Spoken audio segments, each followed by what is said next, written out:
render his legal services free of charge, pro bono, to all the governors, so that he will follow them to Abuja, he will take up their case in Abuja, and then they can harm Amotekun very, very effectively. You know what happened? The governors refused to pick his calls. They were not willing to even pick his calls. And so Barrister Falana became frustrated and said, oh, why is all this? Why are all these things happening? They are killing your people. They are kidnapping your people. They are raping your women. They are occupying your forest. And the purported leaders are keeping quiet. They are not even doing anything. Even though they receive 300 million naira every month for security alone. So where is all the money going into? That's why they keep silent. Where is all the money going into? Into their pocket, of course. And these are people that we purportedly elected as our political leaders. Yoruba Nation! Yoruba Nation! Yoruba Nation! No retreat! No surrender! And then we were supposed to form Amotekun in Lagos. And then we had a joker. Somewhere along the line, the State House of Assembly in Lagos refused to form Amotekun. Governor Sanwo-Olu of Lagos State didn't say anything about Amotekun. Yes. And then Mr. Dagaban alias Odule, because he feels that Lagos is in his pocket. Because he doesn't want to offend his paymasters in Abuja who are Fulani. Because he doesn't want to offend them. He's looking for the ticket at all costs. He's desperate to get the presidential ticket. He refused for Amotekun to be formed in Lagos because he did not want to. And now what happened? People who are not Yoruba, you know what they are saying now? Because they are refused to form Amotekun in Lagos. You know what people who are not Yoruba are saying now? They are saying Lagos is a no man's land. Yes, they said it. You're right, absolutely. They are saying Lagos is a no man's land because free land. Ara le wa ti ta wa lọ́pọ̀. Yorùbá lè máa ń sọ yín pé ẹni tó bá tara alẹ́ ẹ̀ lọ́pọ̀ kí ni kò ní lè ra lọ́wọ́. Bẹ́ẹ̀ ni. Then we have also noticed that many of our traditional rulers, in spite of all our struggles, in spite of all the rallies we have been holding, do you know that many of them are still being given land to these Fulani to occupy? Even with all our protests. With all our protests, they are still giving our land to Fulani to settle on. Why should that happen? People are saying we should not abuse traditional rulers. Any kama bu àwọn ọba, àbí ẹni ká máa bu ọmọ ó dé àbú wọn àwọn ọba tán wá tó wá ń fún Fúlàní nílẹ̀ ńkọ́ Fúlàní tó fẹ́ gbalẹ̀ wá ẹtún sáyìn ẹtún fún wọn nílẹ̀ ẹ̀yin ọba I must say this always World Media Chairwoman. There are some of them Yoruba World Media Chairwoman. But many of them too, they don't see the reason why they are profiting from our sorrow, from our death, and from our tears. That is surprising. So when we say that Yoruba leaders are the most visible enemies we have, we are right. Because of what we have seen, because of what we have heard, and their body language, of course. So we have no reason to doubt the fact that they are actually our most visible enemies. Àwọn Fúlàní tó ń wá látòkèèrè kékeré ní tiwọn o láti Puta Jalon kékeré ní tiwọn o Fúlàní abẹ́ wa Fúlàní àpò wa àwọn leaders wa gangan ni Yorùbá ní agbáwọn àparò sábẹ́ à ń gbìkà. Ewu ń bẹ lóko ló ń gẹ́ nìyẹn. Báwo lọkà ṣe fẹ́ wù? Ewu ń bẹ lóko ló ń gẹ́. Ewu ń bẹ lóko ló ń gẹ́. Ló ń gẹ́ pàpà ewu. Buhari pàpà ewu. Our leaders are our most formidable enemies.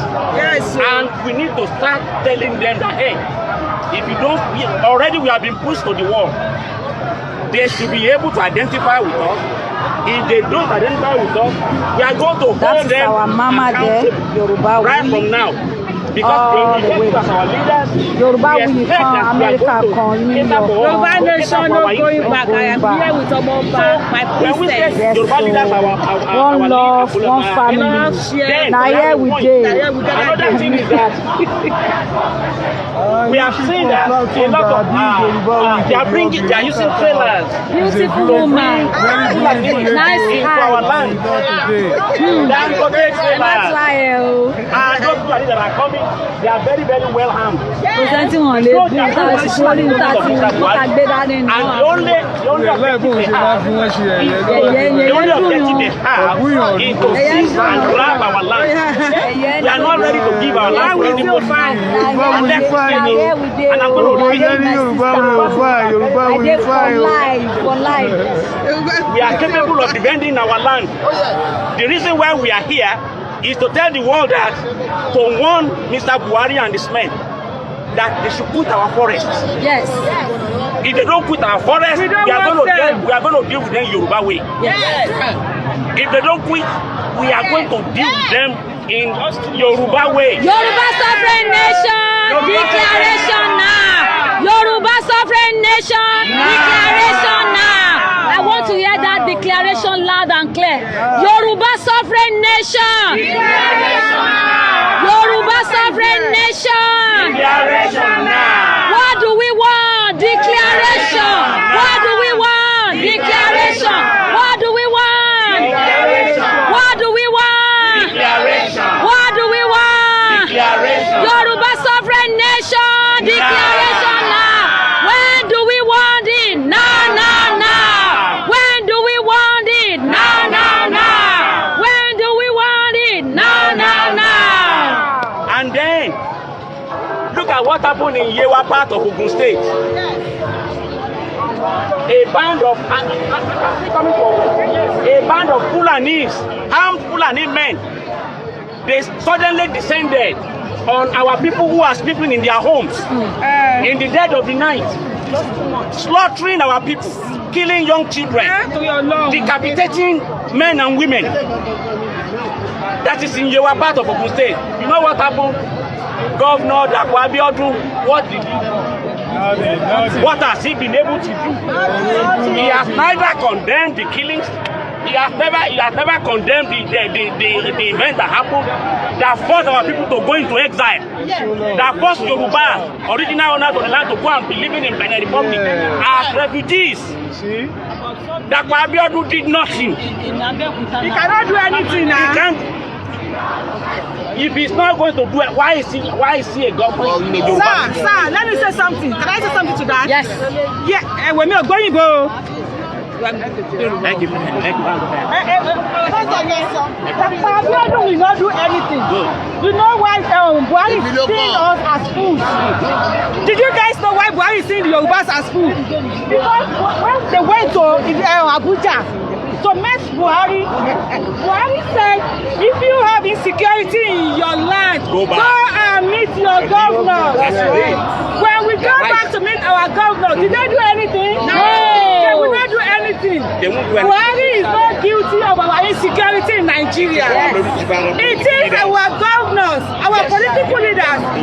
They always take 300 million every month for security from Buhari. Yes, every month. Never blame Buhari about insecurity in Nigeria or in Southwest. Yes.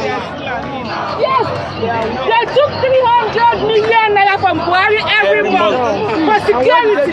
And where is the 300 million? Where is the 300 million given to our governors by the federal government every month?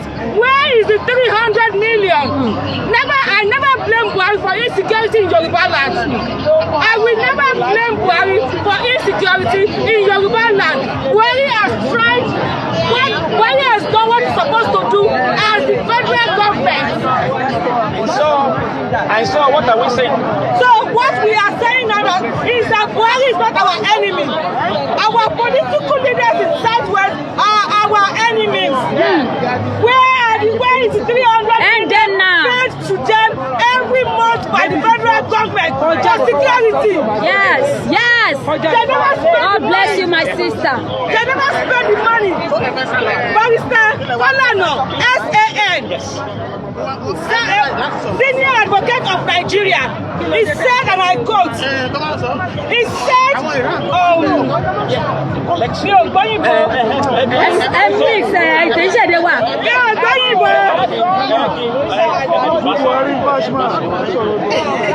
federal government paid our governors $300 million every month. So what do we do? Ikú ilé ọba pààyàn. Ikú ilé ló pa ọmọ Yorùbá. Èmi ò gbọ́ ìbò. Yoruba sovereign nation. Declaration. Yoruba sovereign nation. Recognition now. You don't want declaration. Declaration. Ìgbòho ṣàmá bàṣẹ̀rẹ̀ lọ. Ìgbòho ṣàmá bàṣẹ̀rẹ̀ lọ. Iṣẹ́ rẹ̀ máa ń tẹ́wà lọ́rùn. Ìgbòho ṣàmá bàṣẹ̀rẹ̀ lọ. Iṣẹ́ rẹ̀ máa ń tẹ́wà lọ́rùn. Ìgbòho ṣàmá bàṣẹ̀rẹ̀ lọ. Akíntóyè máa bàṣẹ̀rẹ̀ lọ. Akíntóyè máa bàṣẹ̀rẹ̀ lọ. Iṣẹ́ rẹ̀ máa ń tẹ́wà lọ́rùn. Akíntóyè máa bàṣẹ̀rẹ̀ lọ. Yoruba Nation. Declaration now. So, as I was saying, I'm going to round up now because other people want to speak. As I was saying, so you can now see Governor Dakwadio. He doesn't care about his people. He doesn't care about Declaration now. Declaration now. And then listen to this again. Declaration now.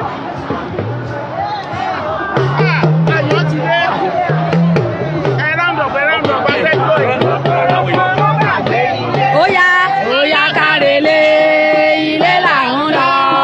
Àgbẹ̀kọ̀ òrókòrókò kó gbàgbé ilé. Oya karele, ilé là ń lọ. Àgbẹ̀kọ̀ òrókòrókò kó gbàgbé ilé. Oya karele, ilé là ń lọ. Àgbẹ̀kọ̀ òrókòrókò tó gbàgbé ilé. Oya karele, ilé là ń lọ. Àgbẹ̀kọ̀ òrókòrókò tó gbàgbé ilé. Oya karele.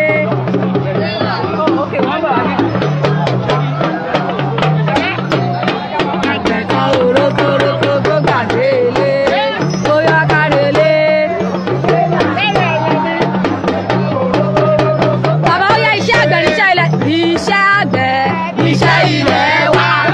Ẹni kò ṣiṣẹ́ kó máa jalè.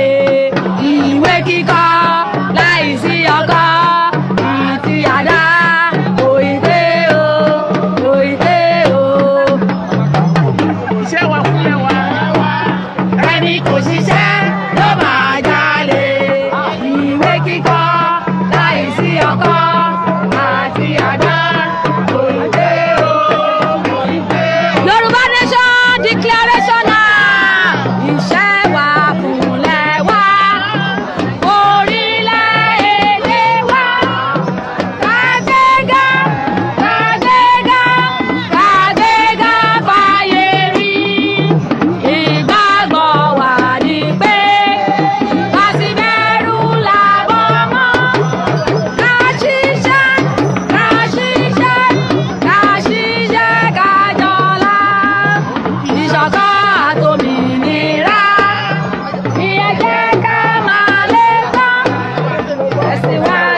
Yoruba sovereign nation declaration now. What do we want? Declaration. What do we want?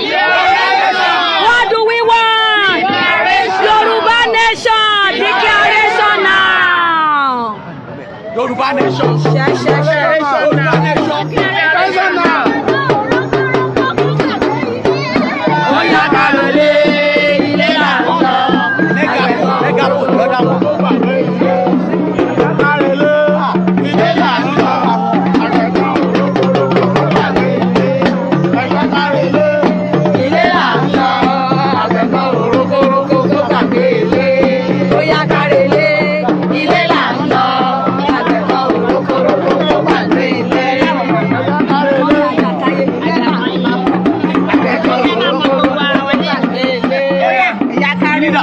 Iléyá yẹn, Iléyá. Iléyá o, ọmọ Oòduà. Iléyá. Yoruba nation. Declaration now. Yoruba nation. Declaration now. Yoruba nation. Declaration now. No retreat. No surrender. No retreat. No surrender. Yoruba nation. Declaration now. Iléyá. Iléyá o, ọmọ Oòduà. Iléyá. Iléyá. Iléyá o, ọmọ Oòduà. Iléyá. Àti mọ bí tá lè àti gbàgbàdà sílé àti jáwọ́ lápọ̀n tí ó yọ àti gómìnà kàná Iléyá. Iléyá o, ọmọ Oòduà. Iléyá. Iléyá. Iléyá o, ọmọ Oòduà. Iléyá. Iléyá. Iléyá o, ọmọ Oòduà. Iléyá. Àti mọ bí tá ń rè àwa fẹ́ padà sílé àti jáwọ́ lápọ̀n tí ó yọ àti gómìnà kàná Iléyá. Iléyá o, ọmọ Oòduà. Iléyá. Iléyá o, ọmọ Oòduà.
Ó máa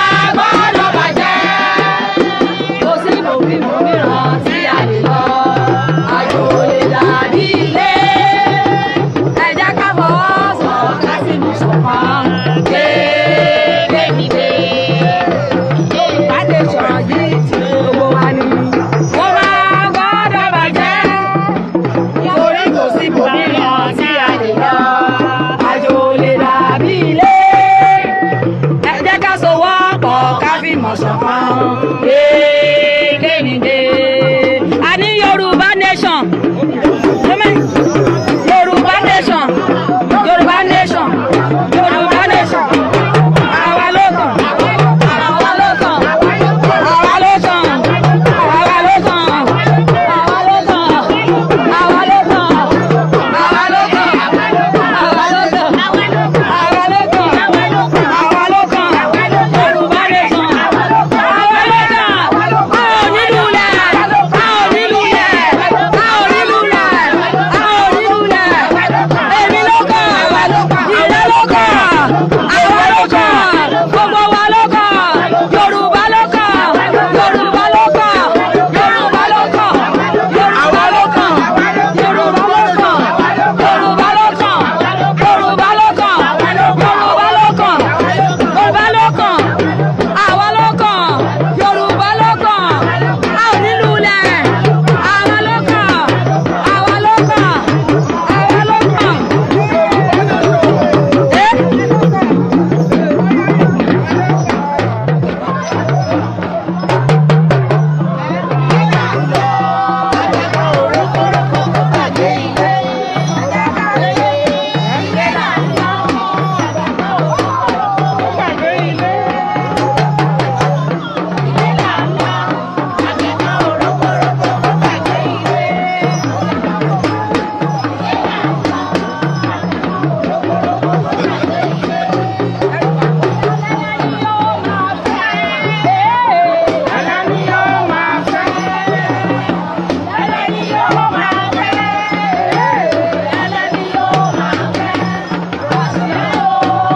Yoruba Nation.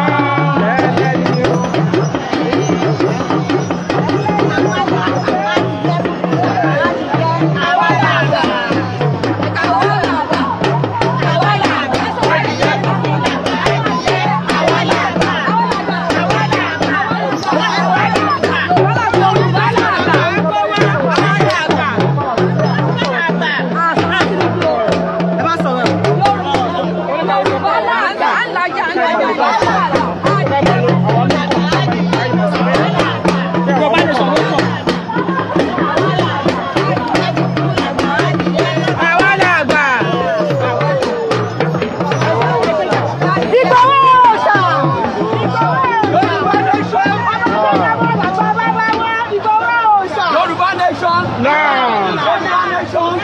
Ìgbòho òòṣà. Ìgbòho òòṣà. Ọmọ Adéyẹmọ àgbà gbogbo wọn. Ìgbòho òòṣà. Ìgbòho òòṣà.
When we get there, we make it up. Let's go there. And then Yoruba Nation, we do attack number 1.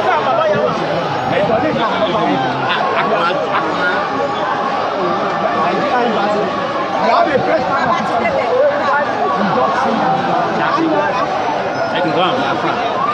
Ẹ̀wọ́ yẹ ká jọ máa pariwo kúrò yìí. Ìròyìn sẹ́yìn ìjà náà. So where are we heading to now?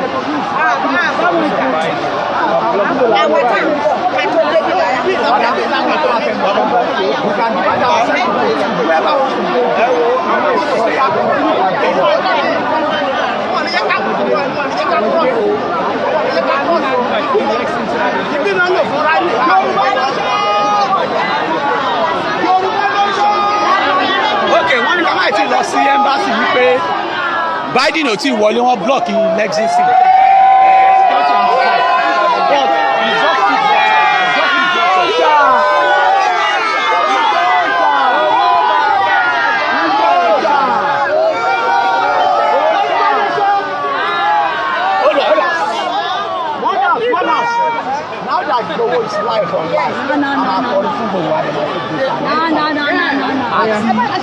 Want me to cover you? Yes, please. You also ready for it?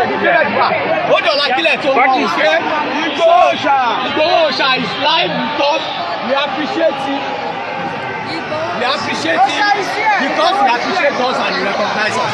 So we're going to sing for Igboho. After that song, we will do.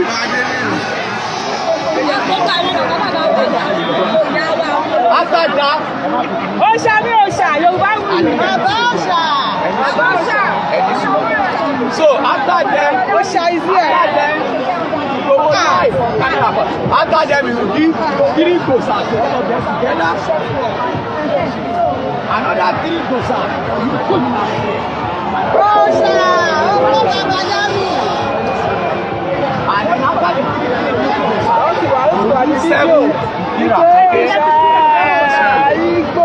So, Sorry. Yoruba Nation.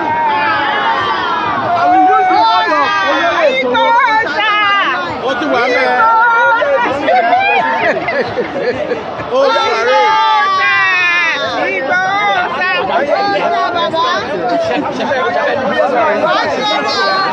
Igbo, could you see me? Yeah.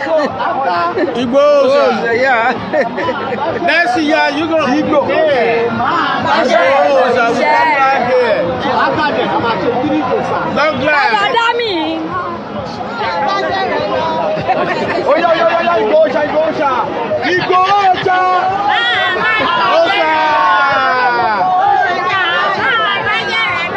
Okay, can we go? Baba Dami. Igboho Shama.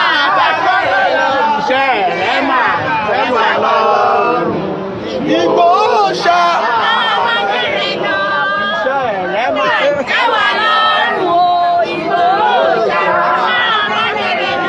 Happy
Níbo lẹ ti wá?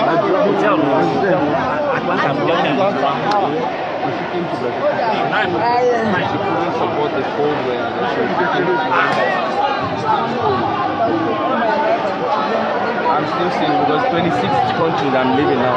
So I'm planning to set up now for next year. But I've been traveling. Sorry, what?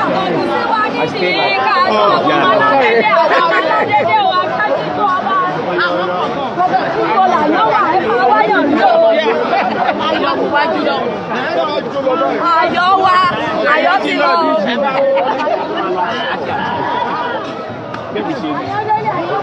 Bàbá ibi tá a wà yìí. Ẹjẹ́ kan lórílẹ̀-èdè wa dábà lánàá. Kò sí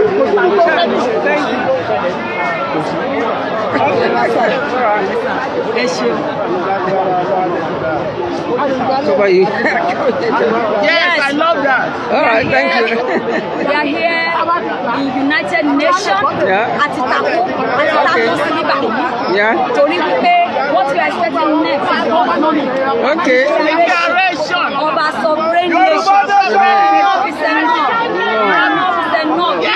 Enough is enough. Enough is enough. This year 2022, Òmìnira Yorùbá. We must get our sovereign nation. Enough of this killing, enough of this slavery, enough of unemployment, enough of darkness in the land, enough of all this terrorism. And no leaders has come up to say anything. Yet they are just going about with election. The election cannot save us this time around. The election will never help anybody this time around. What will help us is for us to have our separate nation, a sovereign nation of Yoruba nation that everybody will enjoy. Kò ní sí ẹrú, kò ní sí ọmọ, la ṣe bẹ̀rù, la ṣe bọ́mọ, òmìnira ilẹ̀ Oòduà. God bless everyone. All right.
Ladies and gentlemen, this is historical.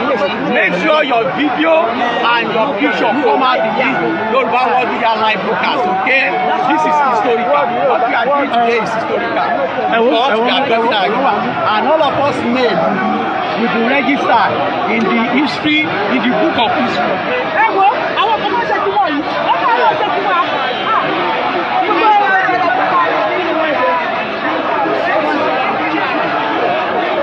Àwọn Naija mà ni ọmọ àbúrò ìṣe Naija mà.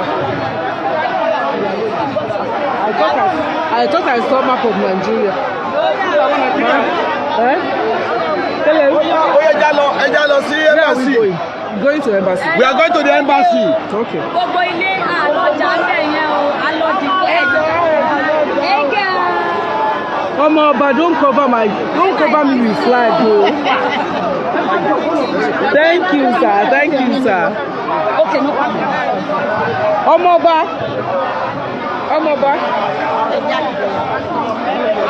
Okay. UK. UK.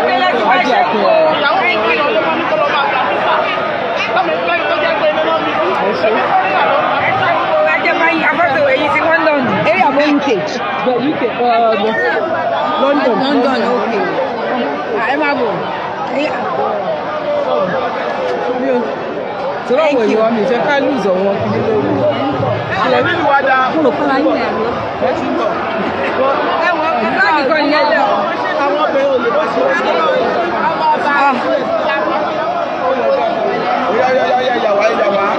Ẹ̀yàwó àti ìdájúkè.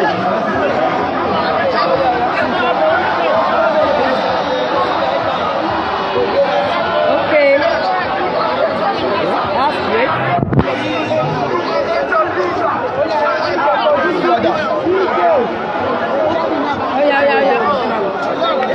Àwọn onílù wa dá. Àwọn òjò wúbìrín dé o. Ohun tó dá là ń jẹ o. We are heading down to Nigeria Embassy now, and Ẹ ń jẹ owó o.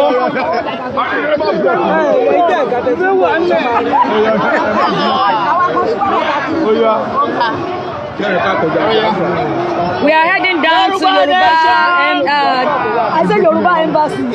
Oh yeah, Yoruba Nation declaration We're now. going to Yoruba Embassy now. We are going to Yoruba Embassy Àwa la ní ìjọba. to celebrate our declaration of our sovereignty. Mommy. Say no to Fulani Nigeria. Yes. Say no to Fulani Nigeria. You see a lot of terrorism, killings is going on in the whole world. You see people are all over here. People are all over here to fight for their nation. Look at them. These are China people. Àwọn náà wá láti wá fi ẹ̀rọnú wọn hàn ní àwọn tí wọ́n ń pa nílùú wọn. Àwọn tí wọ́n gbogbo ibikíbi làwọn èèyàn burúkú wà. Àwọn ìjọba kíjọba rí wọn. Àwọn kan ló wà lọ́ọ̀kan náà yẹn. Oríṣiríṣi orílẹ̀-èdè ló wá láti fi ẹ̀rọnú wọn hàn gbogbo ìjọba àgbáyé wípé wọ́n ṣe ń ṣe fáwọn yìí ò dáa rárá. Àwa náà ń lọ sí ẹ́mbásì wa tí mò ń dá pé ó ti yá bàbá. Let's continue our campaign. He said we can't go now. Okay, since we can stay here. Ta ló sọ bẹ́ẹ̀? Journalist will advise wa ní.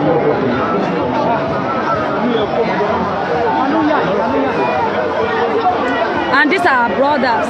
Ẹ wo àwọn Biafra náà wà ń bí láti raise flag. Àwọn náà wá raise flag. And they say for now, the President Biden wants to come, Okay. so they want to make sure the security is there. So we are waiting for Biden. to Ibi finish ló his máa gbà speech. kọjá. So ó máa gbà bí kọjá gbogbo kámẹ́rà ló wà everywhere. So they have to hear us by the time. Your silence is killing us. Yes. Joe Biden, do something. Your silence is killing us. Right language, right statement.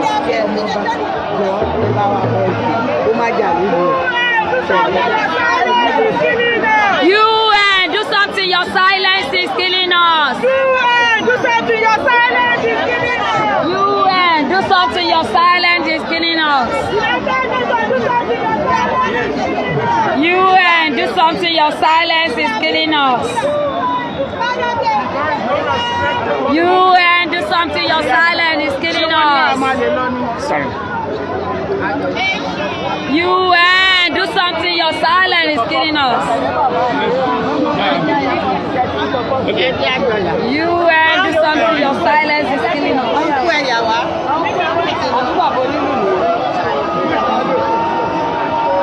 Okay, say bye. UN, do something. Your silence is killing us. Anole o.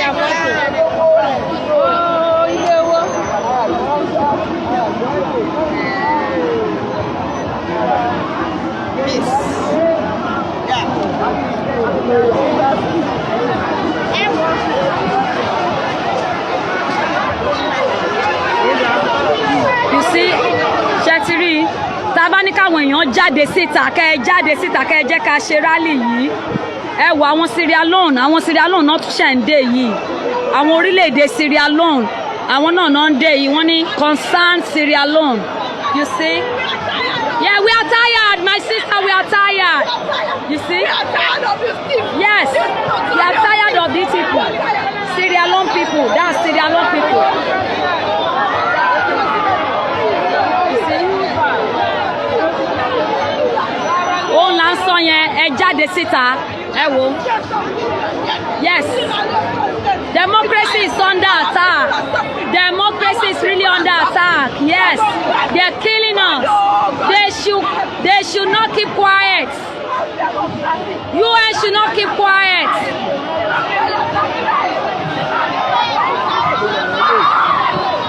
Sierra Leone people. Sierra Leone.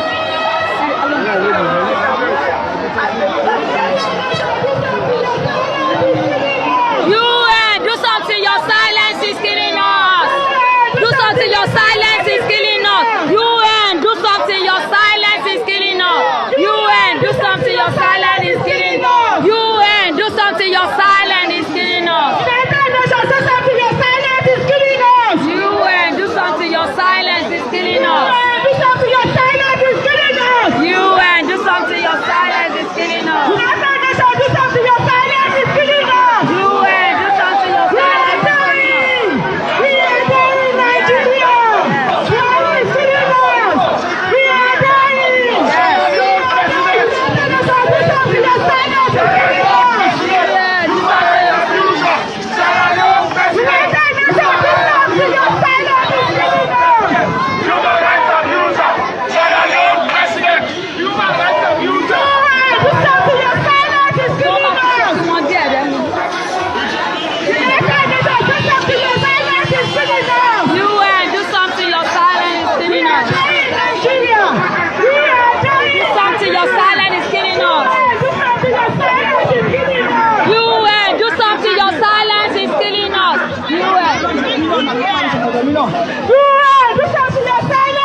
United Nations, do something. Your silence is killing us. Do something. Your silence is killing us. UN, do something. Your silence is killing us. United Nations, say something. United Nations, do something. We are down in Nigeria. Yes. We are no more Nigeria. Yes. We don't want to be Nigeria again. Yes. United Nations, do something. Yes. United Nations, say something. Yes. We are being gangraped in Nigeria. Yes. They kill us in Nigeria. Yes. Buhari is silent. President Muhammad Buhari is a terrorist patron. United Nations, your silence is killing us. The Yorubas are dying. And the world is silent. The Yorubas are dying. Yes. And the world is silent. United Nations, Yes. do something. Yes. Before this gets out of hand. Remember Afghanistan. Remember Taliban. Yes. Before the Fulani X-Men will attack the Yes. Motherland. Yes. United Nations, do something. Your silence is killing America us. is not as big to contain 200 million Nigerians. Yes. America is not as big to contain 200 million Nigerians. Yes. We don't want to be refugee no more. We Yes. don't want to be refugee no more. Yes. Yoruba Nation, we want our freedom. Oh We yes. want our freedom. yeah. Ọmọládé ni wá. Ọmọládé ni wá. United Nations. United Nations, do something. United Nations, do something. Your silence is killing us. Yes. United Nations, Do something. do something. Yes. Your silence is killing us. United Nations, do something. Your silence is killing us. Yes. United Nations, do something. Your silence is killing us.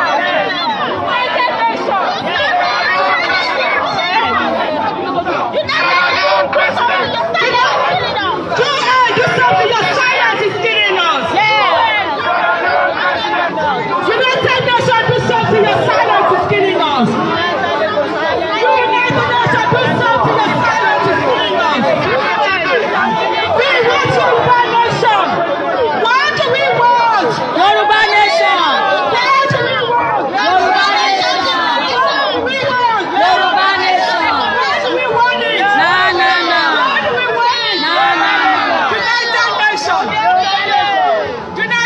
Nation. United Nation, listen and listen very good. United Nation, listen and listen very good. Buhari is declaring war on the other tribes in Nigeria. United Nation, listen and listen very good. We the Yorubas, we don't want war. The Yorubas, we don't want war. The Yorubas, we don't want war. Yes. But we will defend our land. We will defend our land. We the Yorubas, we will defend our land. We don't want war. We are not agitating for war, but we must defend our land. We want to defend our land. The Fulanis are killing us. President Muhammadu Buhari is silent because he's a Fulani man. My people, where are you? Are you ready to defend yourself? Are you ready to defend yourself? I saw them last year. Yeah, I want to take pictures. Are you ready Who's to calling defend me? yourself?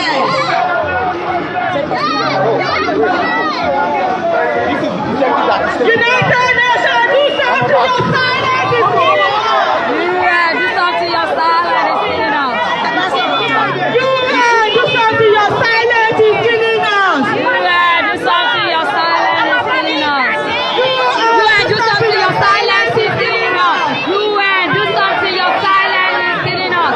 UN, do something your silence is killing us. UN, do something.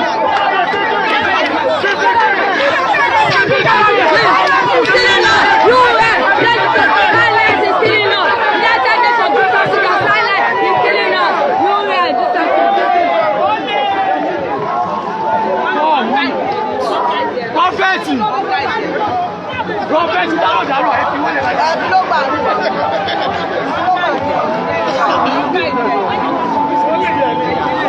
United Nations, do something your silence is killing us.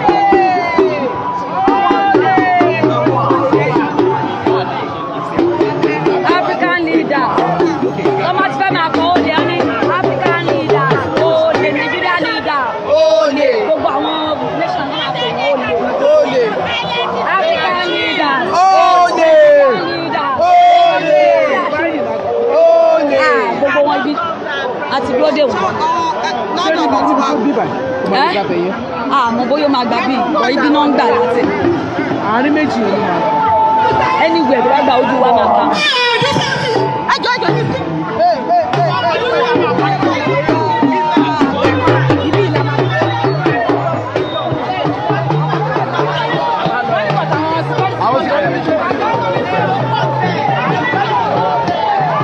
Ole!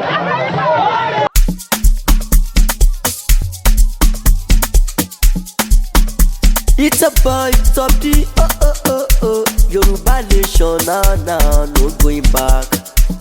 Oh yeah. Yoruba Nation, aduro. Yoruba Nation, aduro. Aduro. Wọ́n láwọn ló kọ́, àwọn kọ́ ló kọ́. Yoruba Nation ló kọ́. Ẹ jáde kẹ́ wá wò wá o. Ẹ jáde kẹ́ wá wò wá o. Ẹ jáde kẹ́ wá wò wá o. Ẹ jáde kẹ́ wá wò wá o. Ẹ jáde kẹ́ wá wò wá o. Ẹ jáde kẹ́ wá wò wá o. Ọmọ Yorùbá rere, ọmọ Yorùbá àtàtà, ọmọ Yorùbá rere, ọmọ Yorùbá àtàtà. Ẹ jáde kẹ́ wá wò wá o. Ó ti tó gẹ́, òṣì yìí ti tó gẹ́, ó ti tó gẹ́, wàhálà dààmú ti tó gẹ́, ó ti tó gẹ́, ìyà yìí.